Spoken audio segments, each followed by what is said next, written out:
यह कहानी है आरव नाम के एक गरीब बच्चे की, जो एक छोटे से गांव में पैदा हुआ था। उसका परिवार बहुत ही गरीब था। 2 वक्त की रोटी भी मुश्किल से मिलती थी, लेकिन आरव के सपने बहुत बड़े थे। अध्याय 1। संघर्षों की शुरुआत। आरव का गांव बिहार के एक सुदूर इलाके में था, जहां स्कूल जाने के लिए उसे रोज 5 किलोमीटर पैदल चलना पड़ता था। उसके पास जूते नहीं थे, किताबें फटी पुरानी थीं, लेकिन मन में सीखने की ललक बहुत थी। स्कूल में वह सबसे तेज छात्र था, पर उसके पास ट्यूशन या कोचिंग का कोई साधन नहीं था। रात को जब सब सो जाते, तब वह लालटेन की रोशनी में पढ़ाई करता। कई बार भूखे पेट पढ़ाई करनी पड़ती, लेकिन उसने कभी हार नहीं मानी। अध्याय 2। सपनों की उड़ान। जब आरव 10वीं कक्षा में था, उसने तय किया कि वह यास अफसर बनेगा। यह सपना उसके लिए पहाड़ जैसा बड़ा था, क्योंकि उसके घर में कोई पढ़ा लिखा नहीं था। आसपास के लोग मजाक उड़ाते थे, कहते थे, अरे ये गरीब का बच्चा अफसर बनेगा।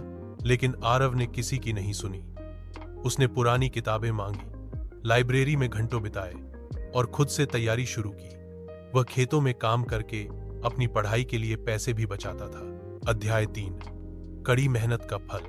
आरव ने 12वीं अच्छे अंकों से पास की और शहर जाकर एक सस्ते हॉस्टल में रहने लगा। दिन में वह पार्ट टाइम काम करता, रात में पढ़ता। उसने कई बार असफलता का सामना किया। अपसी की पहली 2 बार की परीक्षा में वह असफल हो गया, लेकिन उसने हार नहीं मानी। तीसरी बार में वह सफल हो गया। पूरे गांव में ढोल नगाड़े बजे। वह अब एक ईएस अधिकारी बन चुका था। जब वह पहली बार अफसर की गाड़ी में अपने गांव पहुंचा, तो वही लोग जो उसका मजाक उड़ाते थे, उसे फूलों से स्वागत करने लगे। अध्याय 4। बदलाव की शुरुआत। आरव ने गांव में स्कूलों को सुधारा, लड़कियों की पढ़ाई पर जोर दिया और गरीब बच्चों के लिए फ्री कोचिंग शुरू की।